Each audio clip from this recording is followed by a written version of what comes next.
Y llegó Monseñor Oviedo a visita pastoral en esos lugares y se hospedó en casa de mi hermano. Y le contó, tengo un hermanito que quiere entrar al seminario. Bendito sea Dios, dice el obispo, que llegue a hablar conmigo. Y fui. ¿Usted cree que es fácil ser sacerdote? Porque no es fácil, por eso quiero ser. Yo quiero ser como una veladora que se va gastando, pero está alumbrando.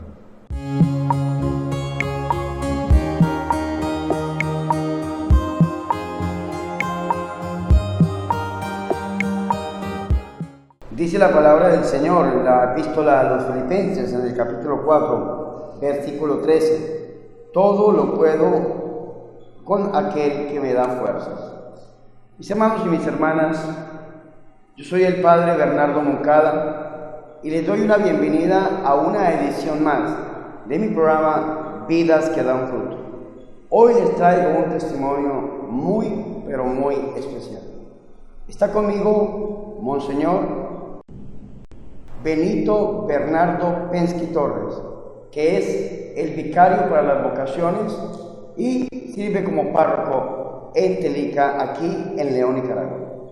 Monseñor, bienvenido a mi programa Vidas que dan fruto. Gracias, Padre, por invitarme. Muchas personas se están preguntando quién es Monseñor Benito Pensky, y esto me da pie para formularle la primera pregunta del programa. ¿Quién era usted, Monseñor, antes de conocer a nuestro Señor Jesucristo?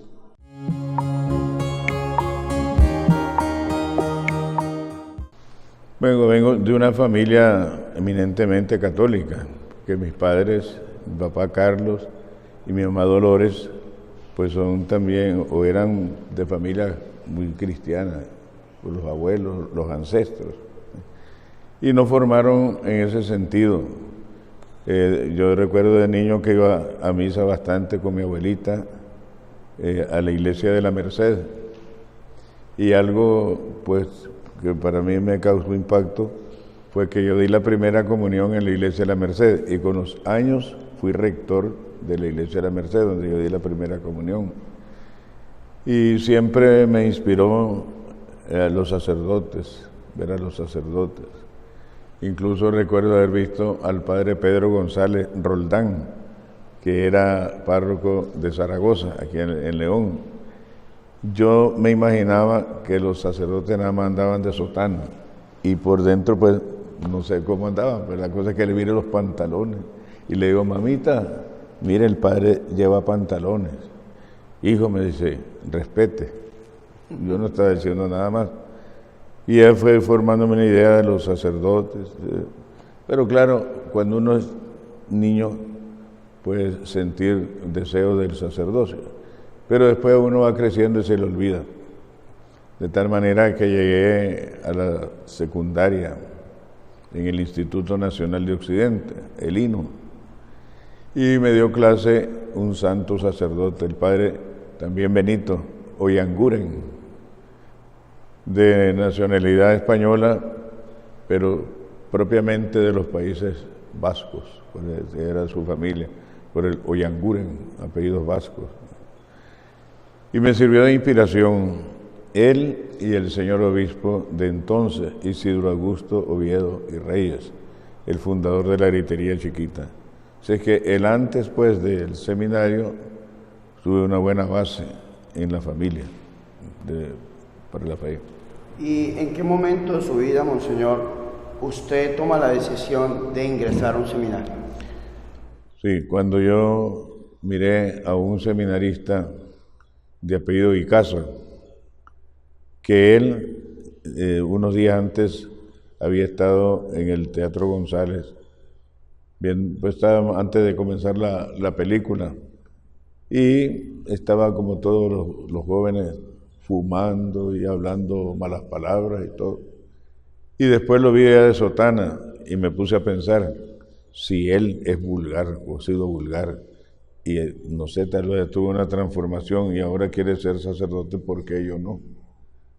Entonces lo consulté con el padre Benito Oyanguren y me decidí, hablé con Monseñor Oviedo, porque antes mi hermano el doctor, que está todavía en vida, gracias a Dios, es mayor que yo 12 años.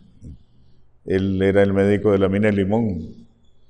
y llegó Monseñor Oviedo a visita pastoral en esos lugares y se hospedó en casa de mi hermano. Y le contó, tengo un hermanito que quiere entrar al seminario.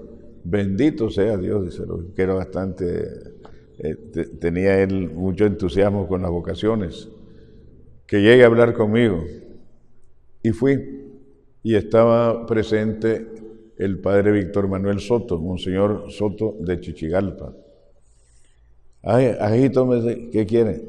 Le quiero entrar al seminario. ¿Usted cree que es fácil ser sacerdote? Bueno, pensé en mí adentro, porque no es fácil, por eso quiero ser. Una cosa que me vino a la mente. Pero si llega a ser sacerdote, sea como este santo sacerdote que está aquí, ahora el padre Soto. Al padre Soto no le gustaba mucho que yo contara eso por humildad, porque Monseñor Oviedo le dijo, este santo sacerdote. Y ya inicié. Tuve bastante amistad con el padre Machado, que era seminarista entonces. Hasta que entré al seminario a los 16 años, casi de 15, porque yo cumplo años en marzo y entrábamos en mayo. En marzo, abril y mayo, casi entré de 15 años al seminario, y entonces entré el mismo día que Monseñor Bosco, entramos juntos. Bueno, no sé, como dicen algunos que no soy muy puntual, pero ese día fue impuntual, pero con anterioridad, porque yo había entendido que la entrada era por la mañana y era por la tarde, entonces llegué primero que todo, llegué antes de la hora. Y estaba ahí también un joven que era recomendado por el padre Rafael María Fabretto, de nacionalidad italiana, santo sacerdote, que dejó muchas huellas aquí, incluso está sepultado en San José de Cuzmapa, Estelí, y está haciendo favores. O sea, la gente le pide a él y está haciendo muchos favores. El padre Fabretto andaba en un Jeep Land Rover, un montón de niños, pequeñitos y jóvenes, ya ni alcanzaban en el Jeep, y andaba recogiendo como San Juan Bosco a los niños de la calle. Entonces me inspiró mucho también el padre Fabretto. Y Monseñor Oviedo fueron los que me inspiraron a entrar al seminario. Y ahí estaba el muchacho que era del padre Fabretto, Francisco Macías, pero no se ordenó. Y comencé la vida en el seminario. Recuerdo, padre, que el secretario del seminario, el padre José de la Jara Alonso, de nacionalidad española, porque los que estaban al frente del seminario eran españoles, de Ávila. Le llamaban abulenses, por ser de Ávila. Fui con mis papás, llevé las notas del Instituto Nacional de Occidente y me preguntó, perdón, ¿a qué año viene? Aquí vienen todos a primer año. Yo creía que iba a entrar a tercer año, porque como no he aprendido latín, me regresaron a primer año. Y me preguntó el nombre, Benito Bernardo. Y me dice, tiene el nombre de dos grandes santos, tiene que ser como ellos. Desgraciadamente no he podido ser como ellos, pues. Pero así me dijo, se me quedó eso del padre de la Jara. Qué bonito. ¿Y cuántos años duró usted en el seminario, monseñor, en esa formación eclesiástica? Bueno, yo no estuve mucho tiempo porque en primer lugar aquí en Managua solo estuve 4 años.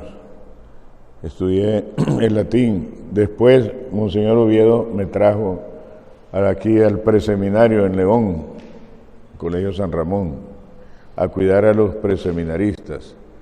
Y mientras tanto me estuvieron enseñando ya algo de filosofía.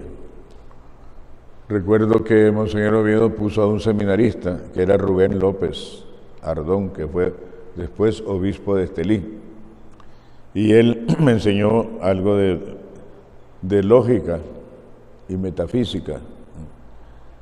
Después Monseñor Oviedo consideró mandarme a México, a Puebla. Ya en Puebla habían seminaristas nicaragüenses.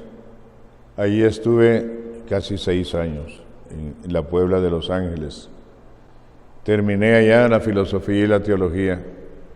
Ya me vine a ordenar a Nicaragua, que a la Entonces usted termina sus estudios en México, en Puebla. En Puebla. Y viaja a Nicaragua para su ordenación presbiteral. Sí. O diaconal. No, diaconal. todo sí. ¿Y en qué año se ordena usted diácono, monseñor? En 1967. ¿Y cuánto tiempo duró usted ejerciendo como diácono? Mire qué cosa que antes no era como ahora. Estuve nada más un mes de diácono. Primero, como antes era todo eso, ¿no? Era subdiácono. Sí. Primero recibí las órdenes menores, la tonsura que le cortaban el cabello a uno, en forma de cruz. Y así en forma de cruz. Perdón. Y cantaban una antífona muy bonita, que decía: así como caen los cabellos, así he dejado el mundo. Tu es Domine, qui restitues hereditatem meam mi. Sin embargo, tú, Señor, serás el que restituyas mi herencia. Y en música gregoriana, solemne. Ya vine yo de México con órdenes menores, la tonsura y las órdenes menores. Y aquí en Nicaragua, como Monseñor Oviedo, que era mi obispo, estaba enfermo, estaba en el Hospital del Retiro, le pidió al obispo de Estelí que nos ordenaran al padre Borges y a mí. Nos ordenó de subdiácono en Estelí y de diácono. Luego, aquí en la Catedral de León, de presbítero. El 28 de noviembre de 1967, a los 25 años de edad. Chavalo. Monseñor, usted se ordena entonces como presbítero, ¿y de dónde lo envían a servir como sacerdote, como presbítero? ¿Cuál es su primera función? La primera parroquia donde estuve de vicario fue en El Sauce, en el Santuario Nacional de Nuestro Señor de los Milagros de Esquipula. Nada más que no duré mucho, solo unos 40 días, porque el señor obispo consideró que estaba muy jovencito para estar apartado de la familia, que mejor estuviera con mis padres aquí en León, y me puso de vicario de mi parroquia, la parroquia San Felipe Apóstol, donde está ahorita Monseñor Selva, el vicario general. Fue mi primera parroquia y mi parroquia de mi barrio. La segunda, primera parroquia ya como párroco, fue San Nicolás de Tolentino del Laborío, la primera. Y ahí en el Laborío hay una experiencia bien interesante, Monseñor, con usted, la estábamos hablando hace unos momentos, y es que la renovación carismática llega aquí a León en su parroquia, cuando usted estaba de párroco ahí en Laborío. Usted recibe a esta persona. ¿Quién recibe usted que trae la experiencia de la renovación carismática aquí a Nicaragua o a León? Fue maravilloso. Y yo pues abrí las puertas a la renovación para León. Se había iniciado en Managua. Recuerdo que cuando comenzó le llamaban pentecostales católicos. Y para mucha gente pues era estilo protestante. Y para sacerdotes también, sobre todo con los aplausos, ¿verdad? Decía la gente: ve, parece que están echando tortillas cuando le hacen así. Y también los padres, los sacerdotes, que le vamos a imponer las manos, se negaban. Si ya a mí el obispo me impuso las manos, ¿por qué me lo van a imponer ustedes? Pero claro, una cosa es la imposición de manos sacramental y la otra que dice el Señor: impondrán las manos sobre los enfermos y curarán. Es distinto, otra cosa. Pero equivocaban esto y costó mucho abrirse paso. Uno de los que estuvieron en esa apertura a la renovación carismática fue una prima mía que vive en Managua, Daisy Penske, casada con el doctor Robelo Sotomayor, René Robelo Sotomayor. Ahora viven en Managua, pero aquí de León. Ellos fueron un soporte para la renovación aquí en León. Qué bendición tan grande. Claro, Monseñor, tuvo que haber sido bien difícil abrirse espacio porque el Concilio Vaticano II se acaba en el 65.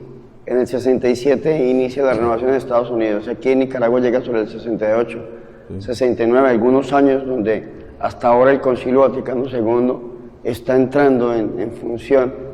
Me imagino que, claro, es una experiencia nueva, pero qué bendición conocerlo, Monseñor, y escuchar que a través de su sacerdocio la renovación carismática se abrió aquí puertas en León, Nicaragua. Hoy en día, lógicamente, que es un movimiento con mucha fuerza, la gloria del Señor. La renovación carismática trajo alegría, es como un despertar. Casi siempre los cantos tradicionales, ¿verdad? Bonitos, sagrados.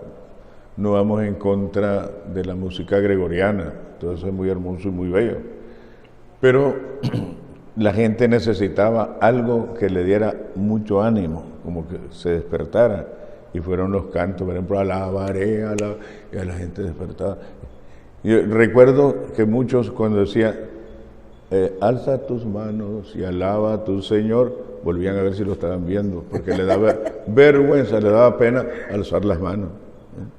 Entonces, ya después todo se fue quitando y despertó, los feligreses despertaron, tuvieron mayor participación, y así lo hacemos aquí en la parroquia de Estoy de Telí, que estamos trabajando con la renovación, todos los lugares donde he ido yo, y eso le da vida, porque son personas que tienen una convicción de la necesidad de estar en Cristo. Como decíamos al principio, todo lo puedo en aquel que me conforta o me da vida, me da ánimo, de San Pablo.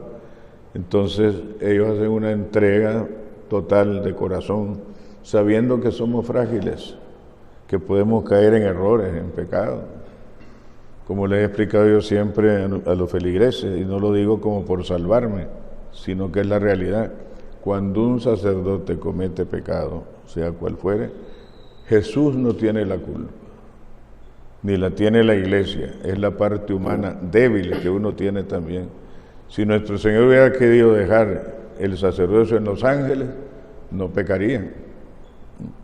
Serían de otro modo, pero ¿cómo los ángeles van a comprender a la humanidad si no han sentido las mismas tentaciones que tenemos nosotros?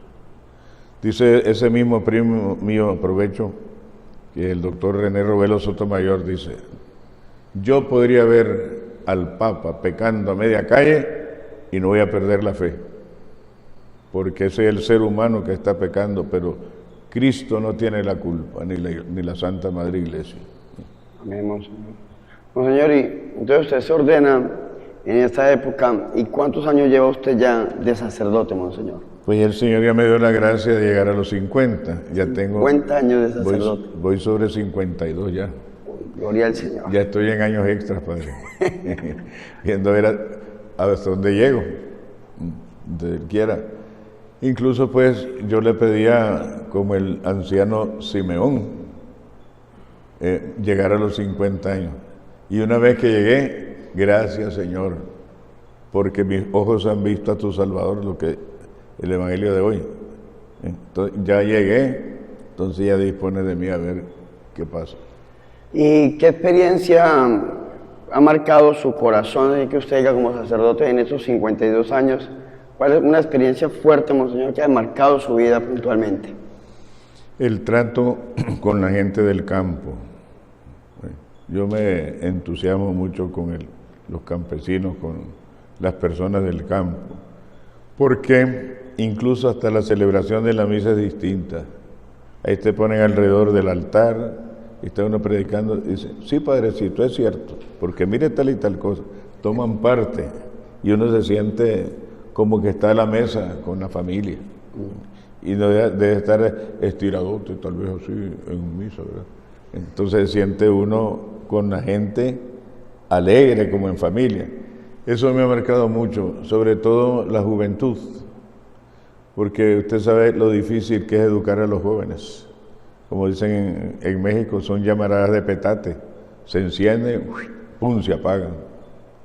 Entonces es bastante difícil, pero no es imposible. San Juan Bosco también ha sido una inspiración para mí, el apostolado de él, y le pido pues que de alguna manera logre hacer algo también por la juventud, porque muchas veces nosotros nos dejamos llevar de los jóvenes y no los educamos, porque ellos necesitan orientación. Alguien dijo, en el mundo no hay gente mala, lo que hay es gente desorientada, que por eso comete errores, y se necesita de los orientadores que somos nosotros. Entonces todo eso ha marcado la vida, y esencial, que me llena de entusiasmo decirlo, es la devoción a nuestra Madre Santísima, la Virgen María. Porque, vaya, con solo pronunciar su nombre, decía San Antonio de Padua, el nombre de María es música al oído, miel para los labios y alegría para el corazón. Hasta lo repito porque eso es muy bueno. El nombre de María, con solo nombrarla, es música al oído, miel para los labios y alegría para el corazón. O sea, a mí me ha entusiasmado mucho la devoción a la Santísima Virgen. Como le digo yo, mi muchachita linda, le digo a la Virgen, como con cariño pues hacia ella, y es así lo que me ha ayudado en este recorrido, yo no digo de 50 años, de 50 kilómetros. Amén, Monseñor. Sí. Monseñor, usted nos contaba hace un momento atrás que el día que usted entró al seminario también ingresó con usted una persona llamada César Bosco, que es el actual obispo de León, Nicaragua. Sí. Hoy en día pues usted pertenece a la diócesis de León, él es el obispo diocesano de aquí y usted fue nombrado como Monseñor. Hay muchas personas que no entienden este título, este nombramiento de Monseñor. Sí. Pero ¿en qué año usted fue nombrado como Monseñor y qué significa ser Monseñor? Cuando él vino a la diócesis en 1991. Entonces él me llamó, o mejor dicho, él pasó por Telica, ya estaba yo en Telica. Él pasó por Telica y me dice, Benito, vos sabés, como hablamos aquí, que voy a ser el obispo de León. Yo quiero que seas mi vicario general. Me temblaban las piernas. Y le digo, todavía no te voy a decidir. Voy a esperar, bueno, te doy 8 días para que me digas que sí. Y le dije yo, ¿por qué no nombra al padre Ordóñez, que está en el Sauce, que es una persona inteligente, progresista y todo? Podrá hacerlo, no lo niego, pero nosotros somos amigos y tú eres mi amigo y quiero trabajar como un amigo. Bueno, lo total que yo le dije que sí, que Dios me ayude. Entonces, anejo, no digamos consustancial, pues, al cargo de vicario general es lo de Monseñor, pero se acostumbra en muchos países que el vicario general sea Monseñor. Entonces viene, es título honorífico. Y ahora lo tengo por 2 razones. Por ser el deán del cabildo catedralicio. El deán es el canónigo de mayor grado, como decir el decano del cabildo. Que el cabildo aquí en León pues todavía existe y tiene más de unos 400 años, 300. Porque la diócesis fue erigida en 1531, en León Viejo. Y ya en León Viejo ya había cabildo. O pasó pues en los primeros años aquí en León, porque no hay un conocimiento muy certero de esto, de cuándo comenzó el cabildo, pero sí es antiguo. Entonces, por ser el deán, porque a las altas dignidades del cabildo, el monseñorazgo. También porque aquí en la diócesis, por voluntad del señor obispo, todos los canónigos somos monseñores. La palabra monseñor, que viene del francés mi señor, es título, no le agrega nada al sacerdocio, el mismo sacerdocio. Pero, como dice la palabra, honorífico. Y ahora por ser también el vicario para las vocaciones, para servir, pues, ¿verdad? Porque los títulos no deben ser solo para uno mismo, sino para servicio de la comunidad. Vamos, señor, y esto me da pie para formularle la última pregunta del programa, y es, ¿y usted cómo le sirve a nuestro Señor Jesucristo? Hoy en día, como vicario para las vocaciones, como párroco, ahí en Telica, ¿cómo ejerce usted su sacerdocio?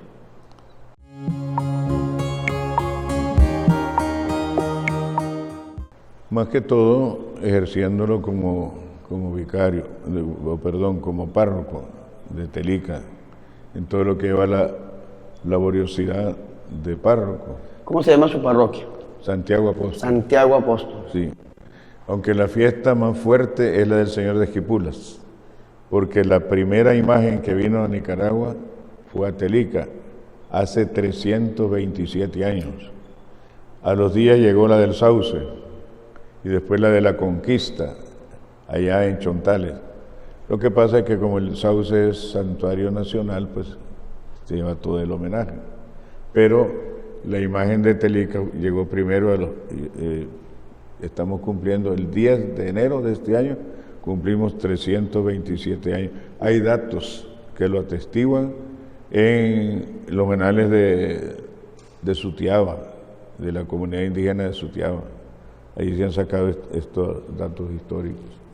Entonces, como párroco, porque como de las vocaciones, pues también se ha hecho lo que se ha podido, pero no es un trabajo mío muy central en el aspecto que sea lo que más tiempo me lleva, sino más bien el ser párroco. Y ya como le digo, prácticamente como horas extras, porque ser párroco con 76 años, aunque no me haya preguntado la edad, pues, pero ya se vio que ya cayó nieve. Entonces, ser párroco a esta edad, ya, y ojalá pues que le siga sirviendo al Señor, como decía Santa Teresa de Calcuta, que decía, yo quiero ser como una veladora que se va gastando pero está alumbrando, así sirviendo. Qué bendición tan grande. Monseñor, y para terminar, me gustaría que usted regalara un mensaje a todas esas personas que lo están viendo, que son miles de gentes en diferentes partes del mundo y que necesitan una palabra, una voz de aliento de parte de un pastor con tanta experiencia como usted. Una palabra, un mensaje para todas estas personas, sobre todo jóvenes, que no han decidido dar ese paso para Jesucristo, a entrar a un seminario o buscar verdaderamente su consagración. Recordarles, queridos hermanos, aquel pasaje en que el Señor habla en la parábola de la piedra preciosa que encontró. Tal vez usted sabe más el texto porque ustedes manejan más los textos. Tenemos muchas veces los católicos esa dificultad, que memorizamos el texto pero no la cita. Dice el Señor que un hombre iba por el camino y miró en un lugar, en un patio, una piedra preciosa. Vendió todo lo que tenía para comprar aquel campo y quedarse con la piedra preciosa. Esa piedra preciosa es Jesús.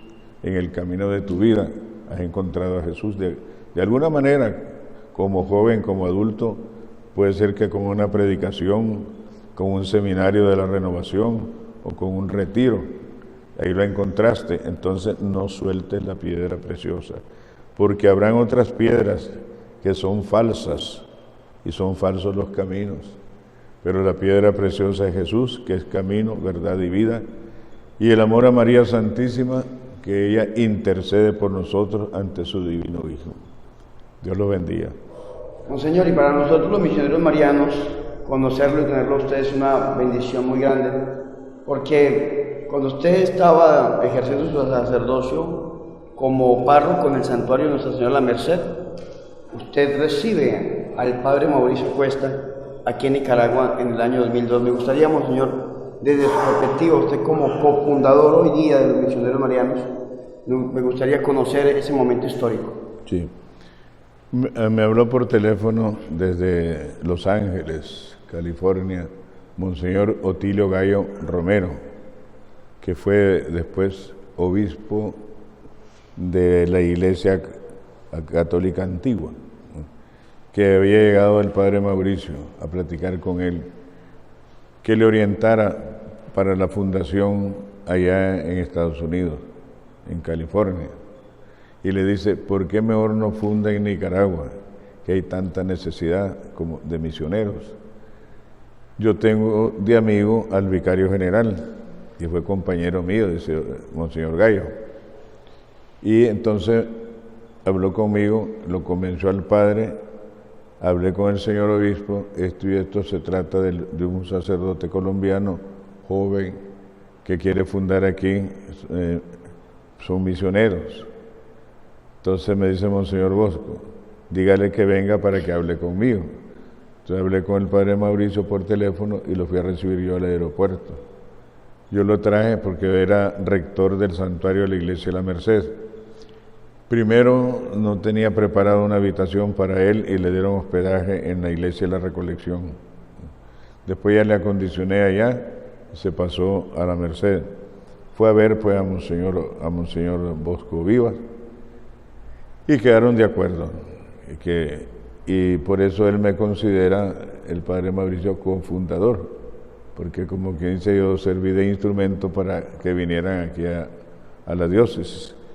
Y se instalaron primero, vinieron bastantes jóvenes ahí con él, y se instalaron primero en la iglesia de la Merced, donde estaba yo de rector. Después pasaron donde hubo un cine, antes era el Teatro Teresita ahí, y después está el lugar de venta de vidrios, cristales y todo, en ese mismo lugar, que queda de la universidad, casi una cuadra al norte.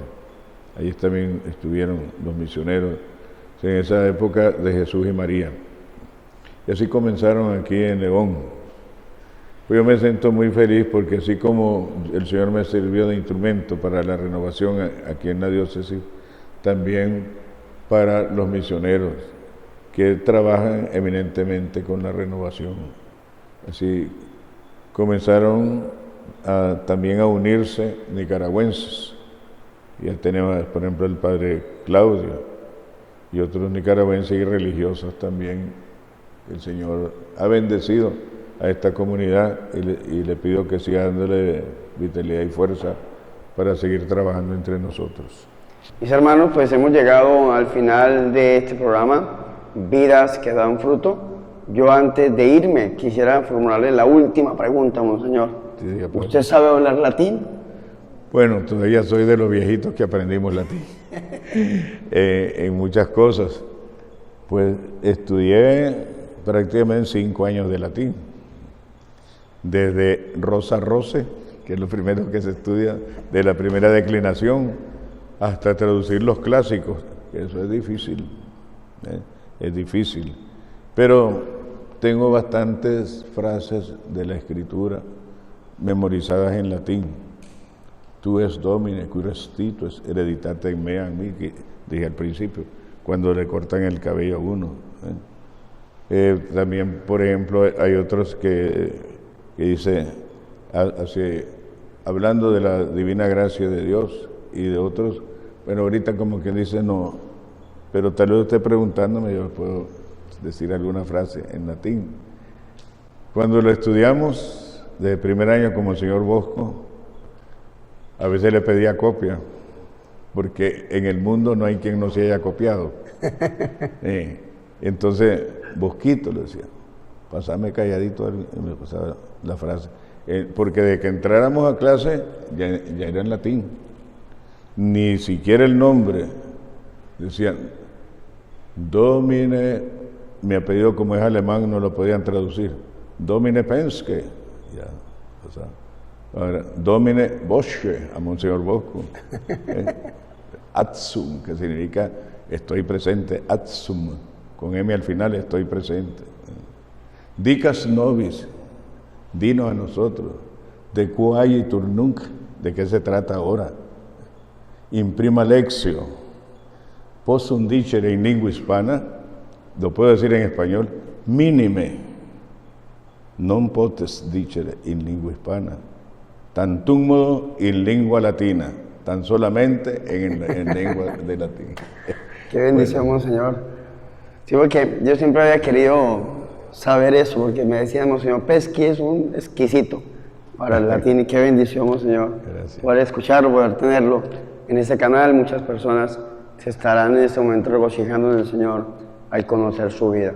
Monseñor, antes de despedirnos, de irnos, yo quisiera pedir su santa bendición para mí, para este programa y para todas las personas que en este momento nos están viendo. Cómo no, con mucho gusto le bendecimos. El Señor esté con ustedes. Y con tu espíritu. Y la bendición del Padre, Hijo y Espíritu Santo descienda sobre ustedes y su familia.